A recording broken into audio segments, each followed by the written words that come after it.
खरं तर दिल्लीमध्ये तुमच्या जिल्ह्यातून ऑपरेशन टायगर सुरू असताना कोणता टायगर कुठं आणायचा काय करायचं हे सुरू असताना एकीकडे याच जिल्ह्यातला एक शेतकऱ्यांचा टायगर गेल्या 3 दिवसापासून शेतकऱ्यांसाठी इथं अन्नत्याग आंदोलन करतोय। मला असं वाटते आता नेमका कोणता टायगर महत्वाचा आहे ही दिशा या माध्यमातून या महाराष्ट्राला नक्कीच कळली असेल। काय एकीकडे हे सगळं बिभत्स चित्र राजकारणाचं असताना दुसरीकडे शेतकऱ्यांसाठी सुद्धा धडपड करता अल निनोचं संकट आहे। आपल्याला माहित आहे फार गंभीर्याने घेण्याचं संकट आहे। सरासरीपेक्षा 90% पाऊस आता होईल अशी शक्यता वर्तवण्यात येते हवामान खात्याकडून। बी बियाण्याचं संकट, पीक विम्याच्या संदर्भात असलेल्या अटी, ट्रिगरच्या अटी, त्याच्यानंतर ते स्मार्ट बिल जे काही आले तर त्या संदर्भातल्या म्हणजे हे सगळं बिभत्स चित्र आहे आणि हे वेदनादायी पण चित्र आहे। आणि अशात तापमान आपल्या विदर्भाचं मोठ्या प्रमाणात वाढते। आपण मला असं वाटते आशिया खंडात 1 नंबरवर जातो की काही वर्षात अशी परिस्थिती निर्माण झालेली आहे। आणि रविकांत तुपकर आणि शेतकरी हे एक नातं आहे। तसं आता जवळपास राजकीय लोकांवरून शेतकऱ्यांचा विश्वास उडालेलाच आहे, त्यात काही दुमत असण्याचं कारण नाही। पण आता शेतकऱ्यांचे नेते सुद्धा आता रविकांत तुपकरांसारखा एक खंबीर नेता आजही या सर्व याच्यामध्ये खंबीरपणे शेतकऱ्यांच्या पाठीशी उभा राहतो, शेतकरी म्हणून लढतोय। म्हणून आमचं सुद्धा नैतिक कर्तव्य बनतं की तुम्ही पक्ष, जात, पात, धर्म याच्या पलीकडे कधी बघणार आहात की नाही। त्याच्यामुळे हे आंदोलन शेतकऱ्याला न्याय देण्याच्या दृष्टिकोनातून आहे।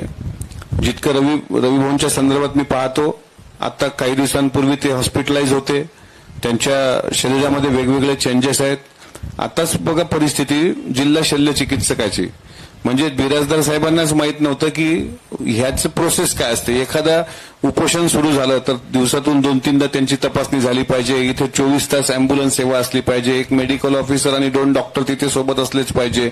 रक्ताचे नमुने, ब्लड प्रेशर, त्याच्यानंतर युरिन टेस्ट, ह्या सगळं टेस्ट होऊन ही जबाबदारी आता सरकारची असते।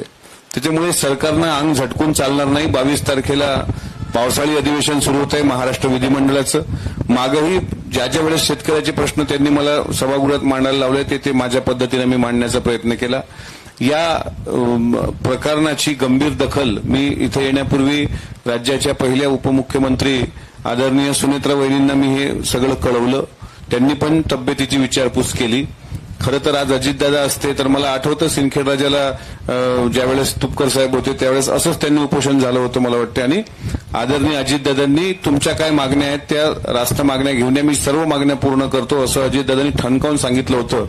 आणि दुर्दैवानं आज अजितदादा नसल्यामुळं हे 3-3, 4-4 दिवसही अजून न्याय मिळत नाही। हे महाराष्ट्राची शोकांतिका आहे आणि मला विश्वास आहे रविभाऊ अजितदादा असते तर कदाचित 3ऱ्या दिवशी हे उपोषण इथं कृषी मंत्र्यांना पाठवून दादांनी सोडवलं असतं। एवढा मला विश्वास आहे। आमच्यासारख्या फाटक्या शेतकऱ्याच्या लेकराला सुद्धा दादांनी एक सन्मान दिला। तुमचा पण दादा काय सन्मान करायचे हे माझ्या डोळ्यांनी पाहिलेलं आहे। दादांचं असणं महाराष्ट्रासाठी किती महत्वाचं होतं आणि दादांचं नसणं महाराष्ट्रासाठी किती वेदनादायी आहे हे मी आज तुमचा जो काही प्रकार पाहिला, बुलढाण्यातल्या डॉक्टरांचं वागणं, बुलढाण्यातल्या पोलिसांचं वागणं, कोणाचं तुमच्यावर प्रेशर असू शकतं कशा करता शेतकऱ्यांच्या हितासाठी, शेतकऱ्यांच्यासाठी जर लढाई लढत असेल आणि अशा प्रकारे जर तुम्ही प्रेशर टाकून मेडिकल ऑफिसर जाणार नाही तिथं पोलीसवाला जाणार नाही होत असेल तर हे चित्न वेदनादायी आहे। आणि या लढ्यामध्ये एक शेतकरी पुत्र म्हणून मी कोण्या पक्षाचा आहे, मी कोण्या पक्षात येतो, मी सत्तेत आहे की ते घाला खड्ड्यात, मी एक शेतकऱ्याच्या पोटी जन्माला आलो, शेतकरी म्हणून इथं आलो।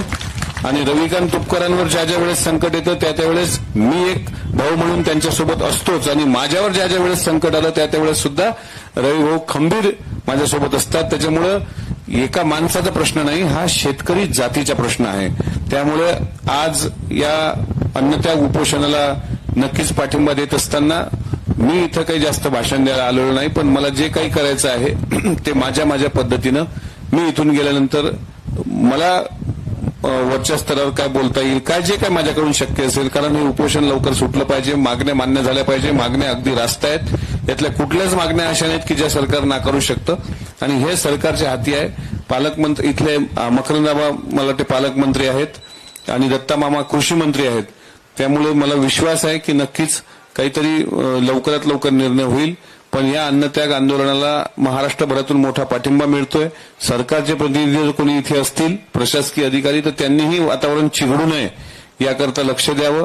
1-2 दिवसात मला वाटते माननीय मुख्यमंत्री अकोल्याला येत आहेत असं मला कळलं. त्यांनी सुद्धा या आंदोलनाची दखल घ्यावी, ते घेतील अशी मला अपेक्षा वाटते.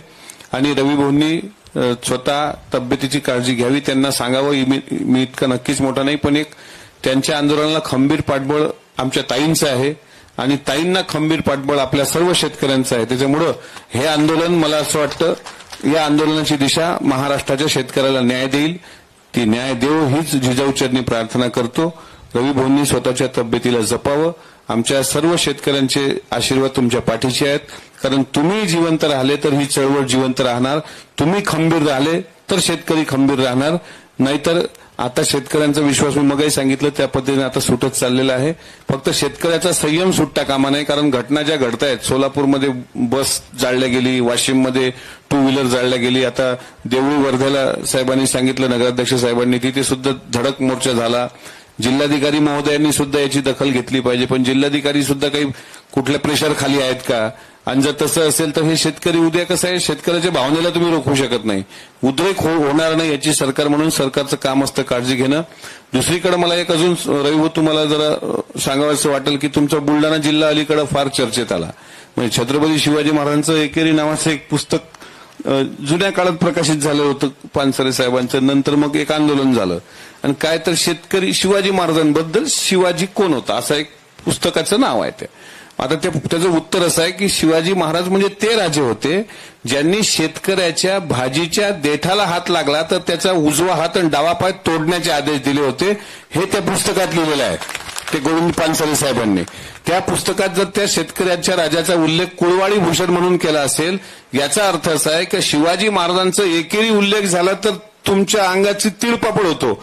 पण शिवाजी महाराजांना अभिप्रेत असणाऱ्या शेतकऱ्याच्या संरक्षणात जर एखादा शिवाजी महाराजांचा मावळा बसत असेल तर त्या आंदोलनाला सुद्धा तितकंच खंबीरपणे पाठिंबा देणं हे खरं पुरुषार्थाचं लक्षण आहे. हे खरा पुरुषार्थ असेल. उगाच काहीतरी मीडियात जाऊन भाषणबाजी करण्यात अर्थ नाही. जर तुम्ही छत्रपती शिवाजी महाराजांना मानता तर हेही धमक दाखवा की रविकांत तुपकरांना माझा जाहीर पाठिंबा आहे म्हणून.